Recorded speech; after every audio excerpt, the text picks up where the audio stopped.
Hey, and a very good evening to you. My name's Chris Gosling, and this is Trucking TV. It's, good Lord, I can't believe it. It's Thursday the 13th of December, but thank goodness it's not Friday the 13th. Okay, well, here we are. Once again with a little live broadcast for you.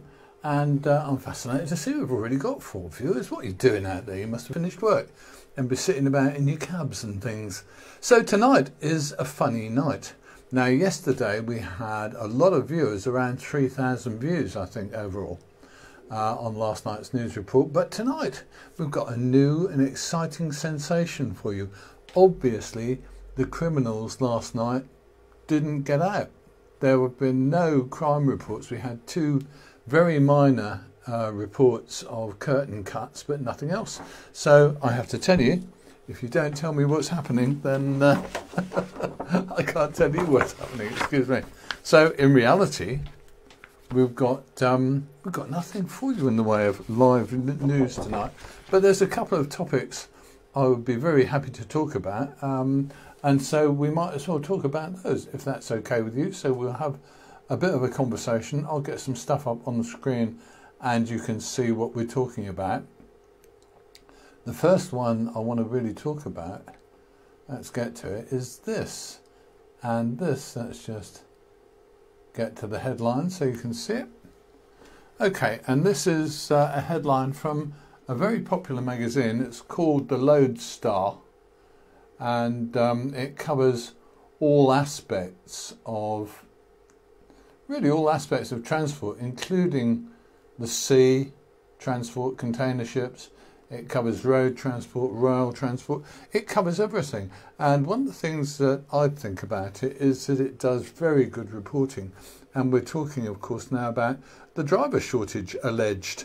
Well, really, to be honest with you, the truth on the driver shortage is that nobody knows in reality, not as an absolute number, although we get all kinds of different figures thrown about. For example, this afternoon I found a set of figures that said that there are, I think, 320,000 HGV or LGV drivers in the UK, and 350,000, possibly 300, I think it must have been 370,000 available vehicle licenses, i.e.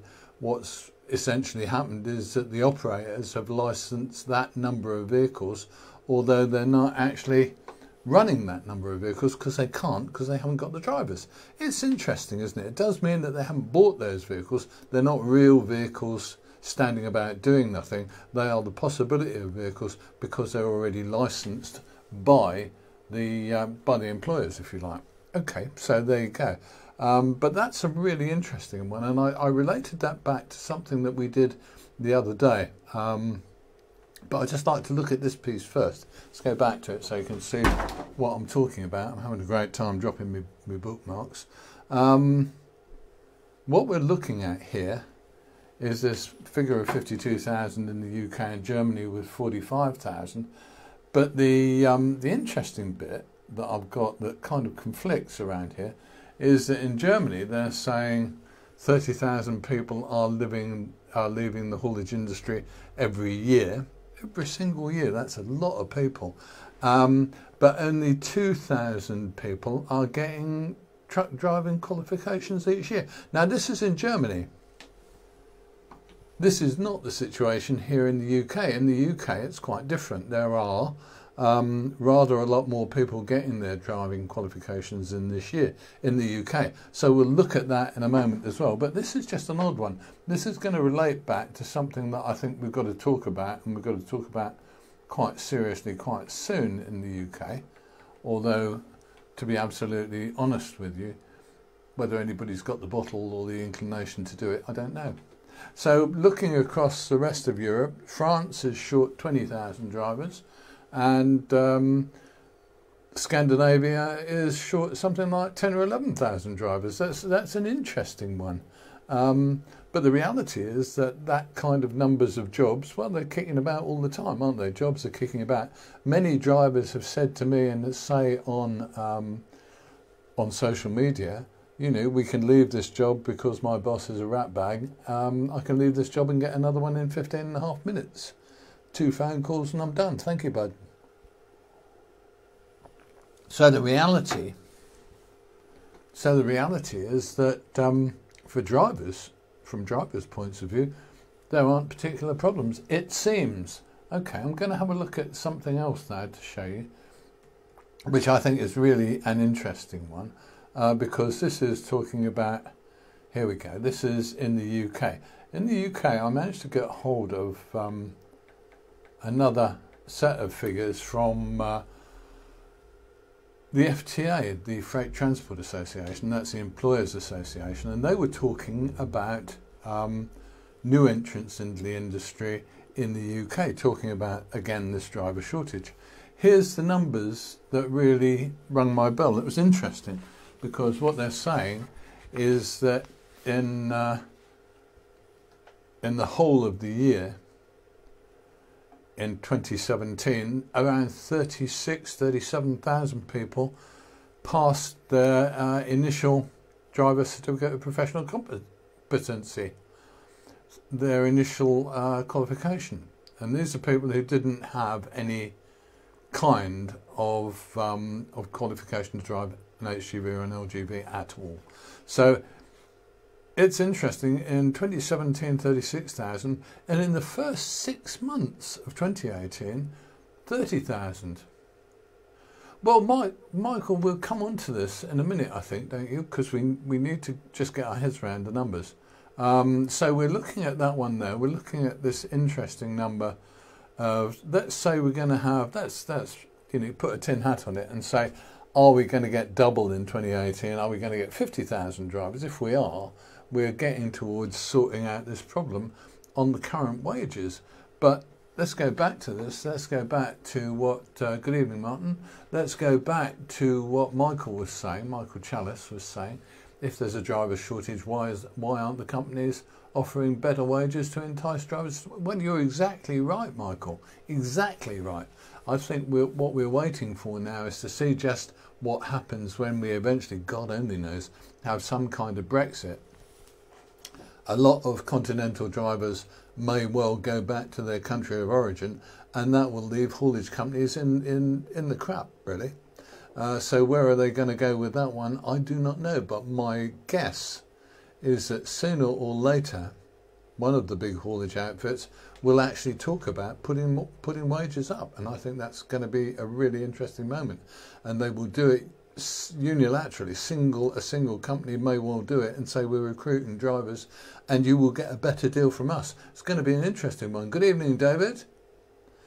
And that's an interesting one. How does this work? How is this going to work? Because the reality is that after we had a discussion a couple of days ago about this same topic, I went and had a chat to the people at the job centre. Now, they can't really point me at any firm evidence from their point of view about what younger people are thinking, because obviously you need to get young people in at the bottom of the industry to get the old guys out at the top, don't you? And what they said is that they talk to young people who are looking for their first, their second, whatever jobs. And what those young people see truck driving as is it's a get out of jail free card when you're in your 20s and you can't get a job. That's really interesting. That's not a job that appears on their radar until they need it. I.e., you're going to be the next rock star. Well, that's not going to happen. You're going to be the next technology superhero. Well, for most people, that's not going to happen. And the truth is that for most people, the reality is that they get the job they get if they're lucky, clever and smart and get the right A-levels, O-levels and maybe a degree, then maybe they will get the job they want. But a lot of people don't get the job they want, and they end up, as I did when I was 20-ish, I did 3 years driving a truck, and when I went and did that, I'd kind of dropped out of jobs. There you go. I'd run out of people that I wanted to work for, and I thought going off on my own, driving a truck would be interesting, and it was. I had a damn good time, I have to say to you. But the reality is that for me at that point, it wasn't a long-term job, it was fine. So what are we going to talk about after that? We've got to talk about some way of getting younger people into the industry wherever we can. And what we've got to talk about is making the job attractive to people. Because that's the key, isn't it, really? Most of you guys, a lot of you guys who are tramping, hopefully you're making 500 or 600 quid a week. If you're tramping, overnights, etc., allowances, hopefully, and doing the maximum hours, goes without saying, you can make 500 or 600 quid a week. And that's good money, but that's working all the hours God sends, and it's not seeing your families. So the transport companies and the transport industry in general has to start actually working it out a bit better so that people have a better job and a better life. Maybe better money for the hourly paid as well.